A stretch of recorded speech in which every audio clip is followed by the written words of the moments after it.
विनाय सेठ, जिनके अपने घर शीशे के हों वो दूसरों पर पत्थर नहीं फेंका करते। वो एक्टर जो पहले था इंस्पेक्टर, जिसकी बेबाकीपन से बचते फिरते थे को एक्टर्स, तुनक मिजाजी, अक्खड़पन और रोबीली आवाज थी जिसकी पहचान। मैंने आपसे भीख नहीं ली, कर्ज लिया है, कर्ज। फिल्मों में एंट्री का था खास तरीका, तानाशाहो जैसा था अंदाज, आखिर नाम जो था राजकुमार।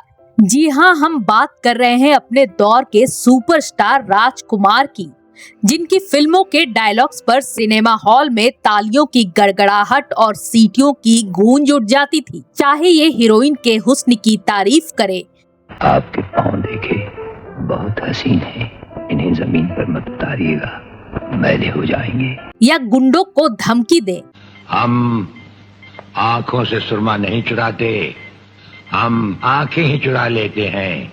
इनकी डायलॉग डिलीवरी का अनोखा अंदाज और संजीदा अभिनय हर सीन को खास बना देता था। आगे जानेंगे कि आखिर कभी सब इंस्पेक्टर रहे राजकुमार को क्यों जाना पड़ा था जेल, क्या था पूरा मामला, किस फिल्म की रिलीज के बाद वो बन गए थे रातों रात स्टार, और क्यों सुपरस्टार रजनीकांत ने उनके साथ फिल्म करने से कर दिया था इनकार। ट्रेजेडी किंग दिलीप कुमार से किस बात को लेकर सालों तक चला कोल्ड वॉर, और जब 36 साल बाद साथ काम किया तो क्या हुआ बवाल, क्यों इनके एटीट्यूड को लेकर उठते रहे सवाल, और क्यों भरी महफिल में सलमान खान पर हो गए थे नाराज। राजकुमार से जुड़े इन सभी किस्सों पर विस्तार से चर्चा करेंगे, लेकिन सबसे पहले उनकी शुरुआती जिंदगी के बारे में जान लेते हैं। राजकुमार का असली नाम कुलभूषण पंडित था। उनका जन्म 8 अक्टूबर 1926 को बलूचिस्तान के लोरलाई में एक कश्मीरी पंडित परिवार में हुआ था। वो स्नातक की पढ़ाई पूरी करने के बाद मुंबई के माहिम थाने में सब इंस्पेक्टर के रूप में काम करने लगे। उस दौरान राजकुमार की चाल ढाल और स्टाइल देखकर उनके दोस्त उन्हें फिल्मों में जाने की सलाह देते थे। फिर एक बार पुलिस थाने में डायरेक्टर बलदेव दुबे कुछ काम से आए, तब वो राजकुमार के बातचीत करने के अंदाज से काफी प्रभावित हुए और उन्होंने उनसे अपनी फिल्म शाही बाजार में बतौर एक्टर काम करने का ऑफर दे दिया। अपने दोस्तों की बात सुनकर राजकुमार पहले ही एक्टर बनने का मन बना चुके थे, और जब बलदेव दुबे ने उन्हें सामने से ऑफर दिया तो उन्होंने तुरंत हाँ कर दी और फिल्मों में एंट्री लेने के लिए अपनी सब इंस्पेक्टर की नौकरी से इस्तीफा दे दिया। लेकिन शाही बाजार को बनने में काफी वक्त लग गया। ऐसे में राजकुमार की पहली फिल्म 1952 में रिलीज हुई रंगीली बन गई, जिसमें उनकी छोटी सी भूमिका थी, पर ये फिल्म कब आई कब चली गई किसी को पता नहीं चला। इस बीच उनकी फिल्म शाही बाजार भी रिलीज हुई, पर ये भी बॉक्स ऑफिस पर औंधे मुंह गिर गई।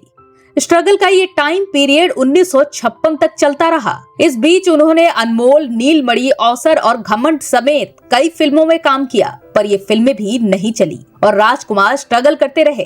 फिर साल 1957 में फिल्म नौशेरवान ए आदिल से उन्हें पहचान मिली। इसके बाद इसी साल वो महबूब खान की फिल्म मदर इंडिया में नजर आए, जो ब्लॉकबस्टर साबित हुई। हालांकि ये फिल्म पूरी तरह से नरगिस पर केंद्रित थी, लेकिन नरगिस के पति और गाँव के एक किसान की छोटी सी भूमिका में राजकुमार दर्शकों के दिल में जगह बनाने में कामयाब रहे। ये फिल्म भी न सिर्फ सफल रही बल्कि इसे अंतर्राष्ट्रीय ख्याति मिली, जिसका फायदा राजकुमार को भी हुआ। वो रातों रात स्टार बन गए और इंडस्ट्री में अपनी जगह पक्की कर ली। लेकिन फिर कुछ ऐसा हुआ जिसने राजकुमार की जिंदगी पलट दी और उन्हें जेल भी जाना पड़ा। दरअसल हुआ ये कि फिल्म मदर इंडिया की रिलीज के बाद राजकुमार अपने दोस्त प्रकाश अरोड़ा और उनकी वाइफ के साथ देर शाम आउटिंग पर निकले थे। इस दौरान उन्होंने पान खाने के लिए एक दुकान पर गाड़ी रोकी। उस समय वहां कुछ लोग आए और राजकुमार को परेशान करने लगे। पहले तो राजकुमार ने कुछ नहीं बोला, पर जब वो लगातार उल्टा सीधा बोलते रहे तो राजकुमार ने भी जवाब देना शुरू कर दिया।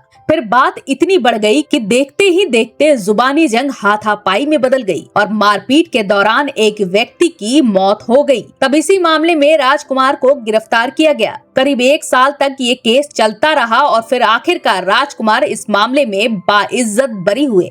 इसके बाद उन्होंने दोबारा फिल्मों में काम शुरू किया और साल 1959 में आई फिल्म पैगाम से उनका खूब नाम हुआ। फिल्म ब्लॉकबस्टर साबित हुई और फिल्म में दिलीप कुमार जैसे स्टार की मौजूदगी के बावजूद राजकुमार ने खूब वाहवाही बटोरी। फिर दिल अपना प्रीत पर आई, घराना, गोदान, दिल एक मंदिर समेत कुछ और फिल्मों की कामयाबी के साथ ही वो डायरेक्टर्स और दर्शकों के चहेते एक्टर्स की लिस्ट में शुमार हो गए। इसके बाद 1965 में फिल्म काजल और वक्त की जबरदस्त सफलता ने राजकुमार के करियर को शिखर पर पहुंचा दिया। फिल्म वक्त में राजकुमार के बोले कई डायलॉग्स लोगों की जुबान पर चढ़ गए। ये बच्चों के खेलने की चीज नहीं, हाथ कट जाए तो खून निकल आता है। इसके बाद उन्होंने हमराज, नीलकमल, मेरे हुजूर, हीर रांझा और पाकीज़ा में रोमांटिक भूमिका निभाई। फिल्म पाकीज़ा पूरी तरह से मीना कुमारी की फिल्म थी।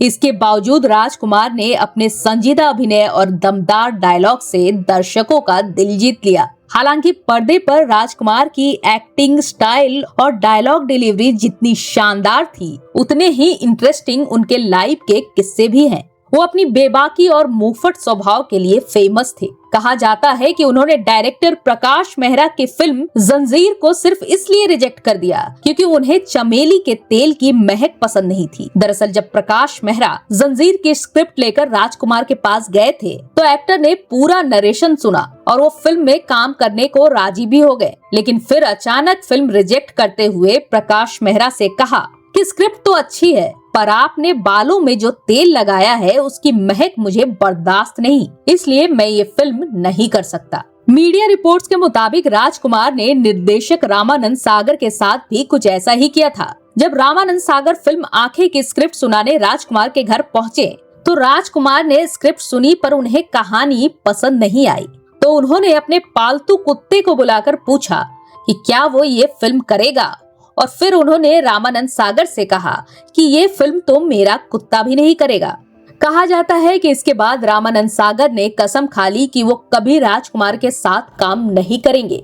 जानकारों का कहना है कि यदि उन्हें फिल्म के डायलॉग पसंद नहीं आते तो वो कैमरे के सामने ही उसे बदल देते थे। वहीं दिलीप कुमार के साथ उनका 36 का आंकड़ा था, जिसकी शुरुआत एक थप्पड़ से हुई थी। दरअसल साल 1959 में फिल्म पैगाम की शूटिंग के दौरान राजकुमार ने दिलीप कुमार को थप्पड़ जड़ दिया। हालांकि ये थप्पड़ सीन का हिस्सा था, लेकिन ये थप्पड़ इतना तेज था कि दिलीप कुमार को लगा कि राजकुमार ने जानबूझकर ऐसा किया और इसके बाद से ही दिलीप कुमार ने ठान ली कि वो राजकुमार के साथ दोबारा काम नहीं करेंगे। दोनों स्टार के बीच का 36 का ये आंकड़ा 36 साल बाद दूर हुआ, जब सुभाष घई ने 1990 में दोनों को लेकर फिल्म सौदागर बनाने की सोची। शोमैन सुभाष घई के लिए ये आसान नहीं था। बताया जाता है कि जब वो स्क्रिप्ट सुनाने दिलीप कुमार के घर गए तो कुमार को स्क्रिप्ट बहुत अच्छी लगी, पर उन्होंने कई बार पूछा कि फिल्म में उनके दोस्त का रोल कौन कर रहा है, पर घई ने हर बार टाल दिया। फिर स्क्रिप्ट खत्म हुई, दिलीप साहब ने रोल के लिए हामी भर दी और तब जाकर सुभाष घई ने राहत की सांस ली। फिर दिलीप साहब उन्हें बाहर छोड़ने आए और सुभाष घई ने ड्राइवर से कहा कि गाड़ी स्टार्ट कर ले और गियर में डाल लो।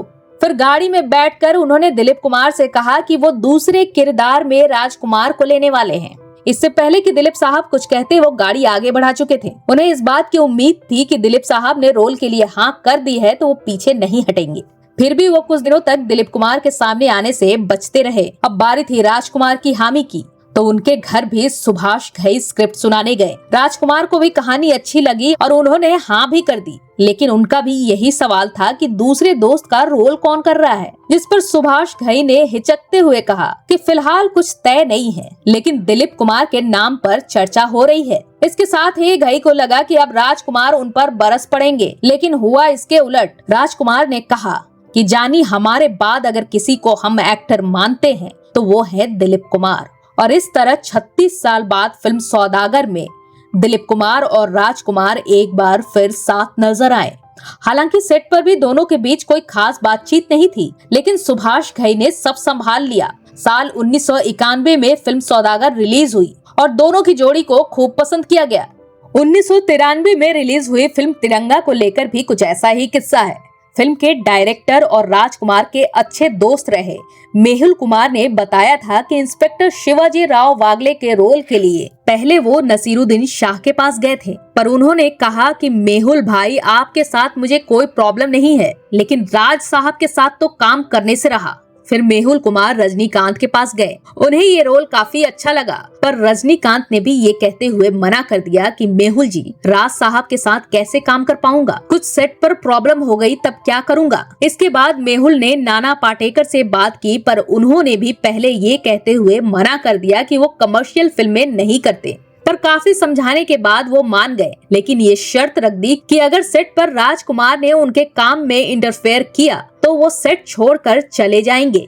इसके बाद मेहुल ने राजकुमार को बताया कि वागले के किरदार के लिए नाना पाटेकर को फाइनल कर लिया है। चूंकि तब नाना भी अपने अक्खड़ स्वभाव के लिए जाने जाते थे, तो राजकुमार ने कहा कि अरे मेहुल, तुमने उसे क्यों ले लिया? सुना है कि उसका दिमाग खराब रहता है और सेट पर प्रॉब्लम क्रिएट करता है। इस पर मेहुल ने कहा कि राज साहब, मैंने सब क्लियर कर दिया है, बस नाना का कहना है कि सेट पर आप उसके काम में दखल अंदाजी ना करें। राजकुमार बोले, भला मैं क्यों ऐसा करने लगा, तुम काम शुरू करो मेहुल। इसके बाद 6 महीने में ये फिल्म कंप्लीट होकर रिलीज हो गई और सुपरहिट हुई। फिल्म में राजकुमार के डायलॉग्स के लोग कायल हो गए। यही नहीं, एक बार राजकुमार ने भरी महफिल में सलमान खान की भी बोलती बंद कर दी थी। ये बात साल 1989 की है, जब सलमान खान की फिल्म मैंने प्यार किया रिलीज हुई और सुपरहिट हुई थी। फिल्म की सफलता की खुशी में डायरेक्टर सूरज बड़जात्या ने एक पार्टी रखी थी, जिसमें राजकुमार को भी इनवाइट किया गया था। वो आए भी और उन्होंने सूरज बड़जात्या से फिल्म की स्टार कास्ट से मिलाने को कहा, जिसके बाद बड़जात्या उन्हें सलमान खान से मिलाने ले गए। पर यहाँ सलमान खान ने कुछ ऐसा पूछ लिया कि राजकुमार भड़क गए। रिपोर्ट्स के मुताबिक राजकुमार को सलमान अच्छी तरह से जानते थे।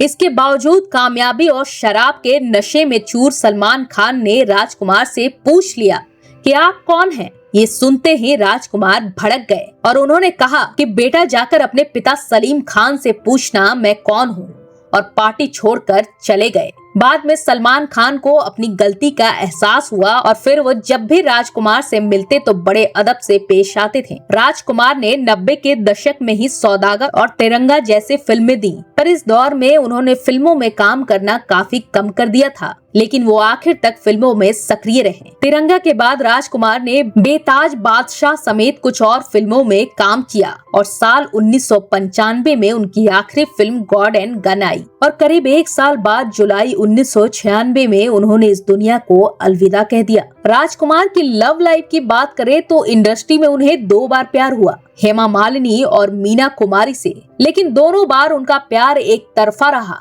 हेमा मालिनी से उन्होंने अपने प्यार का इजहार भी किया, पर हेमा ने उनका प्रस्ताव ठुकरा दिया था।